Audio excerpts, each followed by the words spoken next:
On the vast, rolling plains of the Eastern Front, in the bone-chilling winter of early 1943, a new and terrifying specter began to haunt the crews of Germany's panzers. It was not the familiar, brutish smash of a high-velocity anti-tank gun, nor the desperate, close-range strike of an infantryman's grenade. This was something different, something that defied the established rules of armored warfare. A Soviet artillery shell would streak in, not with a piercing shriek, but with a ghostly silence until the last moment. Upon impact, there was no clean penetration, no neat hole punched through steel plate. Instead, the very armor of the tank, the hardened steel that was a crew's only protection, would seem to dissolve. A jet of superheated, liquid metal, burning at over 4,000 degrees Celsius, would slice through the hull like a white-hot lance through butter, igniting fuel, cooking off ammunition, and reducing the fighting compartment to an instant, incinerating tomb. To the bewildered and horrified German tankers who witnessed it, and who saw their comrades' vehicles transformed into grotesque, glowing ovens, it seemed like dark magic. In their after-action reports, they scribbled terms of confusion and dread: phosphor, flammenstahl, flame steel, and most tellingly, Hexerei, witchcraft. But this was no sorcery. It was cold, calculated Soviet science, a brutal answer to the dominance of the German Panzer III IV and the newly arrived Tiger. This is the story of the shell that changed tank combat forever. The birth, the terror, and the devastating impact of the Soviet 76.2mm BK-354 high-explosive anti-tank round. The shell that didn't pierce armor, but melted it.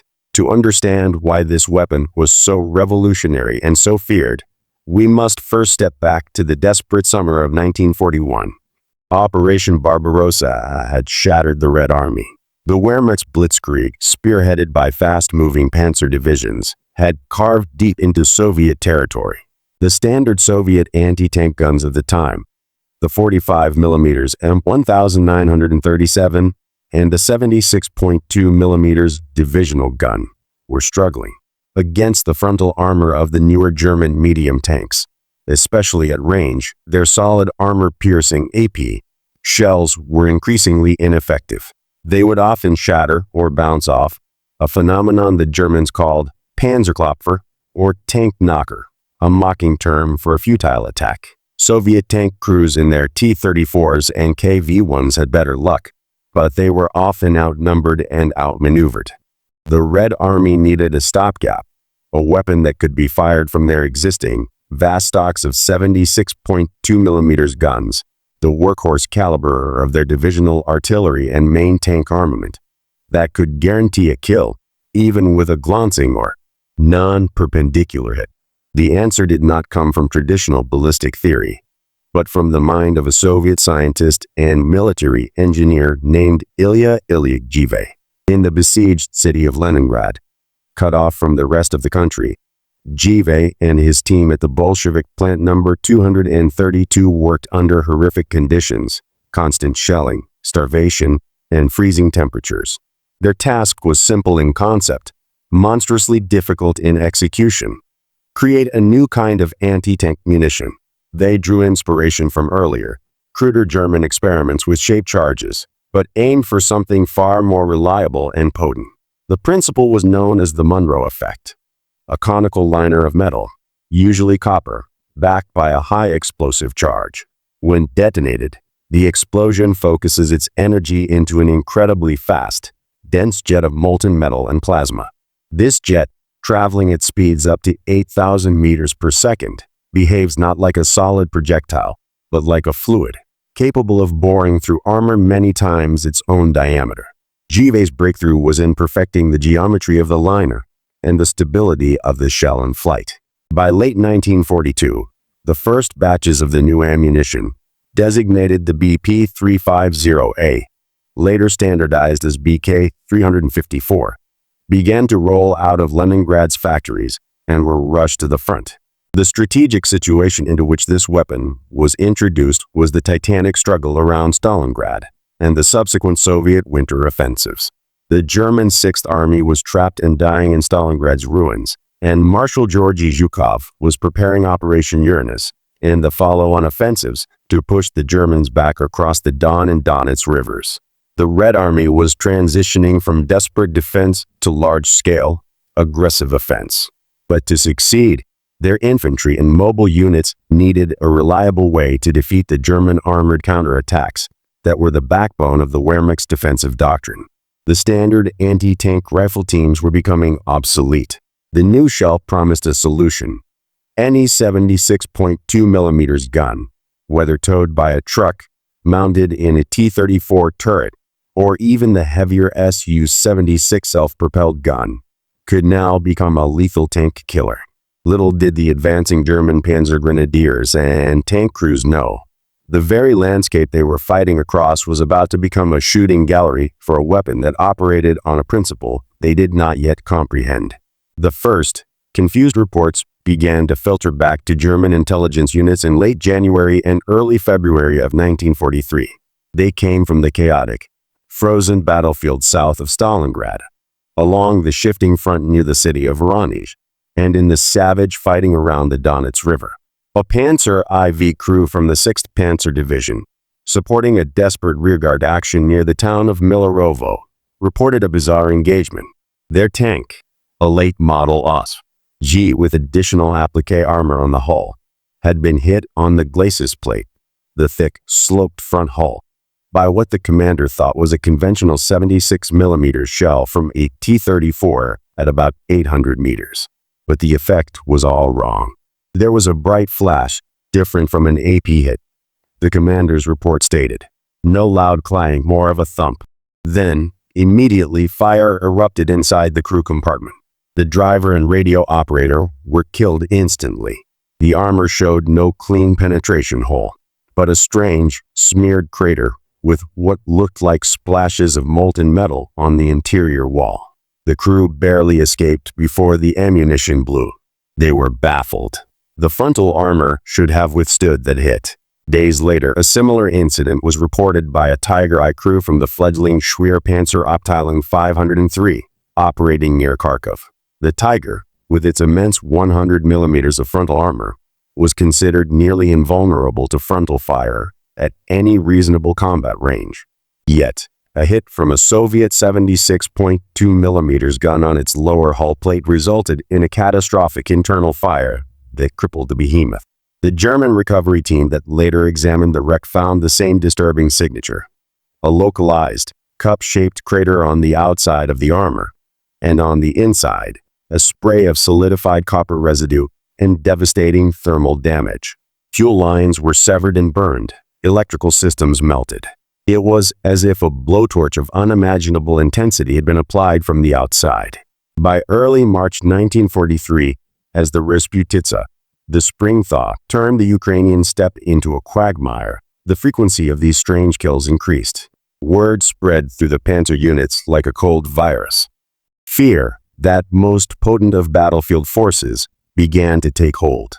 Tank crews, who had grown accustomed to judging the relative safety offered by their armor's thickness and angle, now faced an enemy that seemed to ignore these fundamentals. A hit from a previously non-threatening ZIS-3 divisional gun, cleverly camouflaged in a village hedgerow or a reverse slope position, could now spell instant doom regardless of the angle of attack. The psychological impact was profound. The feeling of security inside a 25-ton steel box evaporated. Every engagement was now fraught with a new kind of dread. Crews began reporting new Russian incendiary shells and special ammunition. In the absence of an official explanation, the rumors blossomed into myth. The most persistent and chilling label was Hexgeschoss, witch's shot, or simply Hexerei. The Red Army, for its part, was learning to use its new tool with devastating efficiency. Doctrine shifted. Anti-tank gun batteries were instructed to hold their fire until well within effective range, often 500 meters or less, to ensure a hit. The shaped charge projectile had a slower muzzle velocity than standard AP, making long-range shots less accurate. But this was a trade-off gladly made.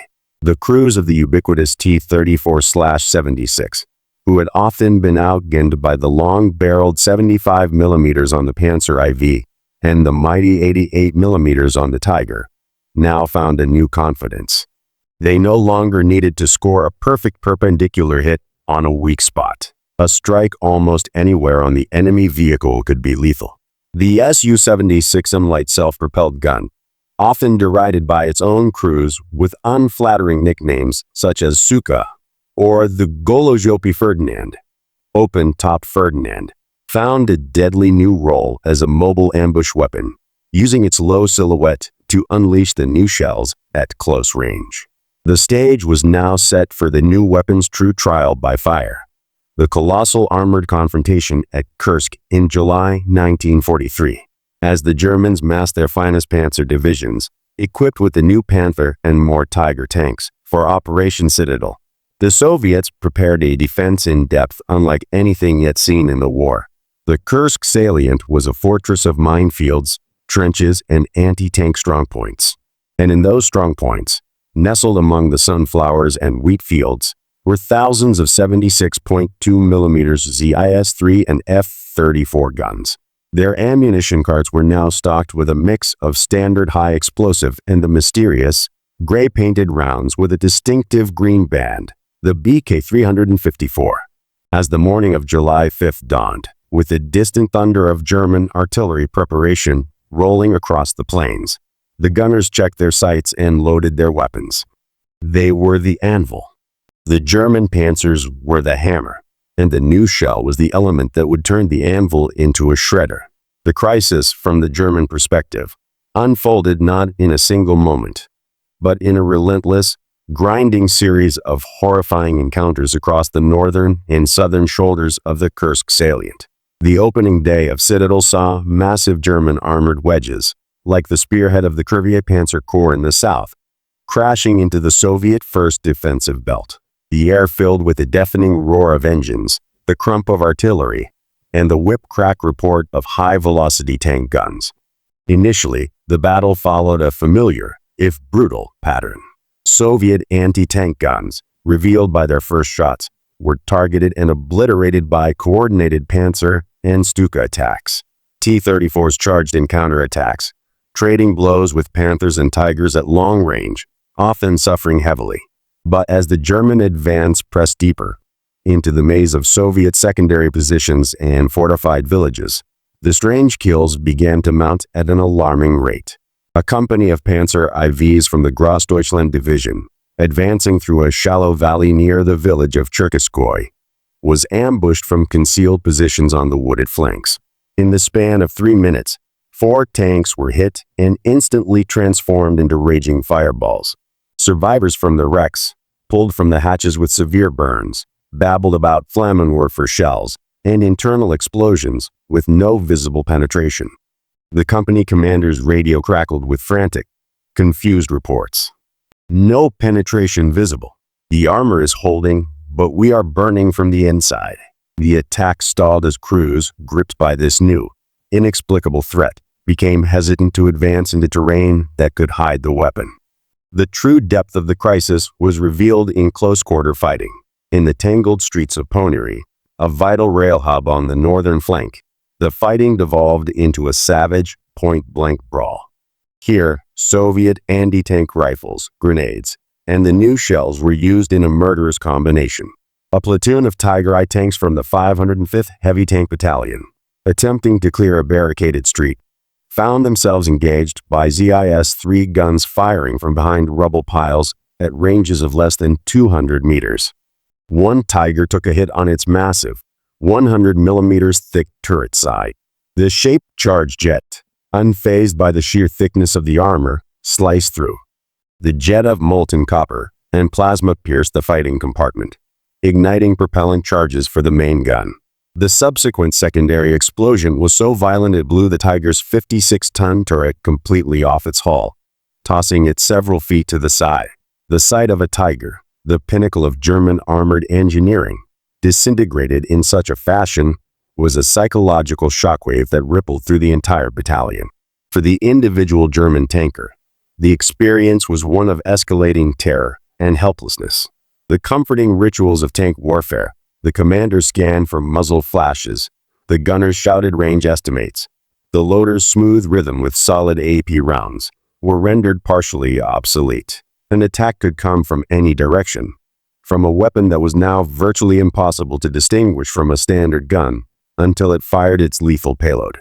The interior of a Panzer, always a noisy, fume-filled, cramped space, now felt like a death trap waiting to be ignited. Crews reported a new, specific fear, the fear of being cooked alive. Burning fuel and ammunition were old horrors, but this was different. A sudden, all-consuming inferno that seemed to generate from within the steel walls themselves, leaving no time for escape. Morale, particularly among veteran crews who had survived the earlier years of dominance, began to fray. They were facing an enemy who had not just matched their technology, but had seemingly leaped beyond it with a weapon that felt like a violation of the rules of war. The German High Command, receiving these disturbing and consistent reports from the front, was initially skeptical. Field commanders were asked for captured samples of this new ammunition, but the shaped charged shells tended to explode on impact, leaving little evidence.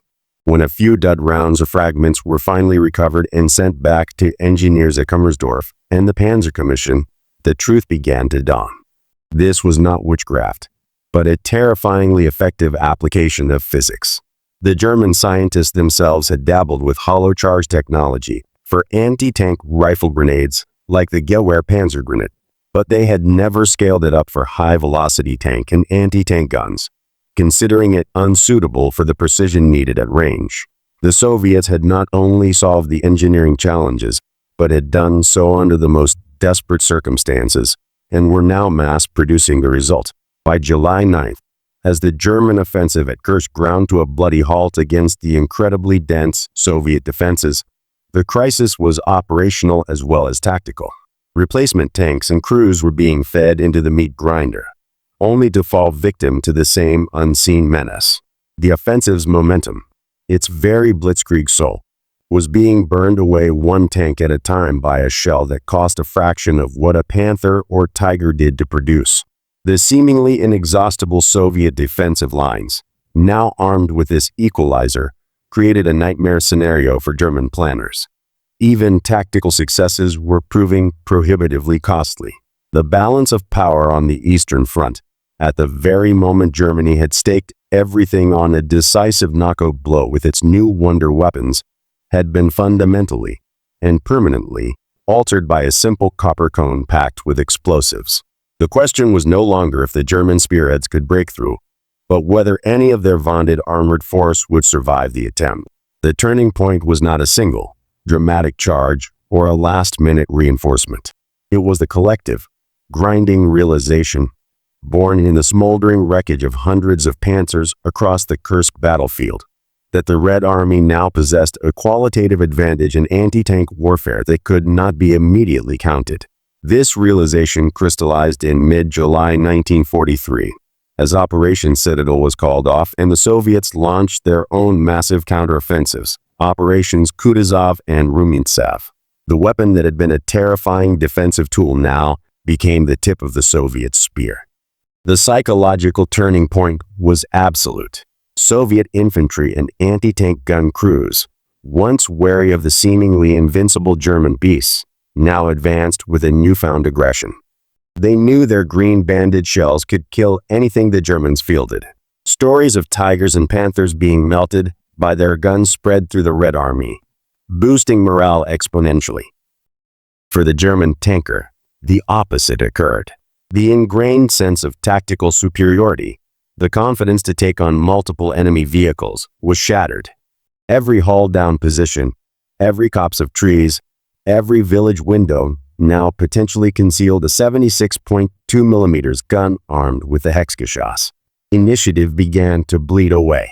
Tank commanders became more cautious, less willing to expose their vehicles to engage suspected positions.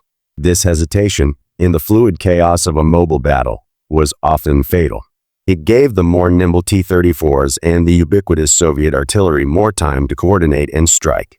Tactically, the Soviet High Command quickly adapted its methods to maximize the new shell's impact.